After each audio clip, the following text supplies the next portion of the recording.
Já, við höldum áfram hérna í taktíkinni. Ég kom með annan góðan gest til minn í settið. Kristjana Huld, velkomin. Jú, takk. Þú ert hérna núna á Akureyri að taka þátt í 25 ára bikarmótinu. Jú, mikið rétt. Hvenær byrjaði þú að keppa í fitness? 2010, það var mitt fyrsta mót. Og síðan þá hafa þetta orðið ansi mörg mót. Það er rétt, ég er alveg búin að taka, alveg mjög mörg mót. Sem bara geðveikt. En þegar þú ferð út, hvenær ferðu út að keppa fyrst í fitness? Þegar ég fór fyrst út? Já. Það var 2015 minnum mig, Arnold Classic. Tók þar, ég lenti í 10. sæti þar. Mjög flott, fyrsta erlendamótið mitt. Það var geðveikt. Ímynda með það. Já. Hvernig var að keppa úti á við að keppa hérna heima? Hver var munurinn þar? Endalaus bið. Þetta er svo stórt og það er svona geðveikt að vera hana baksviðs að sjá fólki sem þú ert, skilur að fylgjast með á Instagram og þú ert bara, wow. Það var geðveikt, ef mér finnst það geggjað. En svona stærðin á þessu, keppendurnir á sviðinu, var þetta eitthvað öðruvísi? Voru keppendur baksviðs vinarlegir eða var verið að ýta eitthvað svona í axlir eða hvernig var þetta? Reyndar ekki, ég var mjög friendly sko. Já. En þú veist, maður finnur alveg fyrir smá svona auga, svona að horsta á mann svona, en ekki þannig. Nei. Bara gaman. En upp á sviðinu, hvernig fannst þér það? Og fyrir þá áhorfendur sem voru þar og þá dómara? Það var mjög skemmtilegt. Það voru sko sem sagt 2 svið. Fyrsta sviðið í forkeppninni var bara mjög hæpað upp, mjög flott. Og svo næsta, fyrir úrslitin þá er þetta á Expoi. Þannig að þú ert að pósa fyrir fullt af fólki sem er bara öskrandi út í sal. Sem er geggjað. Og mjög svona öðruvísi en Já, stemmingin heima, við erum ekkert mikið að öskra úr salnum sem áhorfendur. Nei, ekki eins, en jú, það kemur alveg fyrir, maður heyrir það alveg. En það er kannski öðruvísi stemmingin, þetta er svona persónulegra hérna heima, þau mót sem við erum að taka þátt í, eða hvað? Jú, mér finnst það. Það er svo skemmtilegt hérna heima, þekkir svo marga hérna, að þetta er svo heimilislegt og bara næs. Þetta er bara mjög næs. Hjálpar mér mjög mikið að performa á sviðinu. En hvernig tvinnar þú þetta svona inn í þína dagskrá yfir daginn? Hvernig lítur dagur í þínu lífi út? Út? Já. Sko, ég byrja á því að fá morgunmat. Og já, svo fer ég bara í ræktina og þjálfa meir og svo fer ég og kenni hóptíma seinni partinn. Og svo kemur bara heim að reyna að slaka á.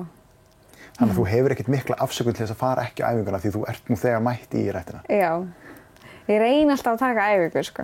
Já. Alltaf því að sérstaklega milli kúnna eða ég skilur ykkur tími, þá er það mjög næs. Þannig að þú ert svona heilt yfir alltaf í standi þar sem að þú ert í raun ekkert svo langt frá sviðsformi eða hvað? Nei, ég er búin að halda mér mjög vel akkurat núna, en það kemur alveg fyrir, eins og jól og svona, bætir maður kannski aðeins að, en maður reynir að halda sér. Það er langþægilegast, sérstaklega ef þú ert að fara að taka nokkuð mót. Þá er svo þægilegt að geta bara hoppað viku, 2 vikur, tekið smá svona ekstra. Já, þannig að núna í raun þá hoppar á svið en fyrst þú varst að gera þetta, þá var það alls ekki þannig? Nei, það var alveg svona 15 viku undirbúningur í staðinn fyrir 2-3 vikna. Hvernig var þessi undirbúningur eins og fyrir fyrsta móti? Hvernig leið þér á þessum tíma áður varst að fara fyrst á svið? Ertu að tala bara fyrir sviðið eða ertu að tala bara undirbúningurinn alveg sjálfur? Allan undirbúningur, bara síðust svona vikurnar áður varst að fara að keppa? Fyrst? Já, fyrst. Vá, það er alveg smá langt síðan, en þetta var, maður var alltaf stressaður, bara oh my god, ég er að fara á svið og hvernig er að fara, maður har aldrei stigið á svið áður, þannig að þetta var mjög mikið stress en mjög gaman. Maður þarf bara að henda sér í þetta og prófa, okkur ekki. Lentur ekkert í því að hugsa, er ég að gera nógu mikið? Þarf ég að vera að æfa aðeins meira eða á ég að vera að borða aðeins minna eða breyta til af því maður veit hreinlega ekki út í hvað maður er að fara? Nei, ég mæli með hiklaust að vera með góðan þjálfara þegar kemur að þessu. Af því stundum sér maður ekki sjálfa sig og fínt að hafa eitthvað sem að segja, heyrðu, þú verður aðeins að slaka hérna á eða þú þarft að borða aðeins meira og þú er svolítið flöt. Þannig að ég mæli hiklaust með að vera með þjálfara. Hvernig er þetta að heyra það? Já, nú ert að vera aðeins svo flug. Borða meira. Já, nú ert að borða meira. Nú ert að vera þendur grunn. Hvernig er að heyra þessar athugasemdir? Fyrir mér er það bara svona, það er bara eitthvað svona verkefni sem ég þarf að setja mig fyrir. Ég tek það aldrei inn á mig. Það er bara eitthvað sem ég þarf að bæta og laga og gera. Þetta í sjálfu sér bara eins og í fótbolta að þú ert að laga rissaspyrnuna eða skallaðin eða eitthvað svoleiðis. Þetta bara atriði sem þú ert að laga í þinni íþrótt. Algjörlega. En þjálfarinn þinn, hver að þjálfa því? Jóhann Norfjörð. Hann snillingur. Og hann þá með pósundaðina líka á allan pakkan? Ég reyndar svolítið búin að vera að sjá þær sjálf, sko. Já. En ég rosa mikið bara lært á netinu, fylgist með og reyna að vera með puttanum púlsinn þegar það kemur þessi. Sérstaklega maður keppa erlendis og svona. Það voru mjög strangir á stöðunum. Já.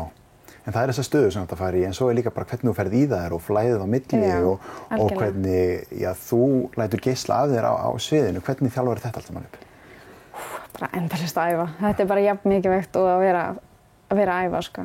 Að vera með flæðið og vera með stöðurnar réttar af því þetta lúmstörfitt. Bara að halda í stöðunum, það getur alveg tekið virkilega á. Já. Þú ert ekki að brosa því til svona óbært auðvelt. Jú, nei. Var einar að brosa, jú. Verður að brosa. En eins og mataræðið þitt, þegar þú ert að halda því gegnum allan daginn, þú lítur að þurfa að undirbúa þetta vel. Stendurðu ein í eldhúsinu alltaf á kvöldin að undirbúa fyrir næsta dag eða hvernig? Ég reyndar ekki þannig. Ég elska maturinn heitan og nýbúinn til. Þannig ég bara svona, þegar ég er svöng þá finnst mér mjög næs að elda bara. En ef ég er mikið að gera hjá mér sem sagt þennan dag, þá er ég mjög undirbúinn og er búin að elda deginum fyrir. Já. En svo alls konar pakki í kringum þetta líka, þú veist, það bikinið og skórnir og bara hvernig maður lítur út. Sko, það lítur að vera langur undirbúningur bara fyrir keppnisdag hjá þér. Hvernig lítur hann út til dæmis? Fyrir keppnisdaginn sjálfan? Já. Jú, það náttúrulega mjög mikið. Stundum náttúrulega minnka maður, sérstaklega þegar maður er að taka vatnslösun og svona, þá þarf maður að minnka bikinið og svo þarf maður að spá í því förðunina, hvort hún passi við útlitið, við heildara lúkkið. Og margt sem það þarf að spá í. Hvort að tanið, þú ert að preppa húðina þína, þú ert að hugsa hverja einustu máltíð fram að þessum sviði. Þú ert að ná góðum svefni, þetta bara... En þetta, því ofta sem maður gerir þetta, því auðveldara verður þetta og þetta verður bara svona rútína. Já. En verður ekkert erfitt eins og að halda svefninu? Þú ert að kannski að taka vatnslósun, þú ert rosa þyrst akkurat þarna eða maður þarf að pissa rosa mikið náttúrulega í vatnslósun þannig að það er erfitt að halda svefninum þannig að þetta vinnur oft ekkert rosalega vel saman. Nei, ég reyndar tók mjög væg á vatnslósun akkurat núna. Ég hélt mig bara og svo bara minnkaði ég aðeins vökvann. Þannig ég var ekkert að drekka endalaust af vatni, þannig ég pissaði bara þægilega. En hefurðu upplifað það eins og margir upplifað þegar þeir keppa og svo tekur maður máltíðirnar eftir það og fer að leyfa sér eitthvað og allt í einu er maður allt í einu miklu betri næsta dag eða 2 daga eftir. Hvernig? Það er algjörlega. Það er sko, ég tel að vera náttúrulega stressið, skilur. Stressið ýtir undir eitthvað ákveðið hormón í líkamanum þannig maður verður stressaður og verður flatur og þú ert kannski ekki að borða nóg og ert kannski búin að þurrka of mikið, þá þarf þetta að bústa miklu meira í líkamann þinn svo hann verði fylltari og flattari og við viljum gera það að sjálfsögðu. Það er smá kunst, þess vegna mæli Heiklus með að vera með Jóhann sem þjálfara að sem sagt ná þessu á þessum degi, það getur verið stundum nær maður ekki. Já. En maður þarf einhvern veginn bara svona að þekkja sjálfa sig og því oftar, eins og ég segi áðan, því oftar sem ég gerir þetta því auðveldara verður þetta og þá ertu farin að kunna á sjálfa hvað þú þarft, hvað þú veist að þú þarft til þess að ná að maxa formið þitt sem er geggjað, sko. En þetta þó að þú verðir fylltari og það fara að sjást meira kannski æðar og svona eins og hjá strákunum að þá ertu ekki eins þurr eða skorin eins og varst kannski á keppnisdaginn þannig að það er margt sem spilar inn í það hvernig þú upplifar hvernig þú lítur út. Algjörlega.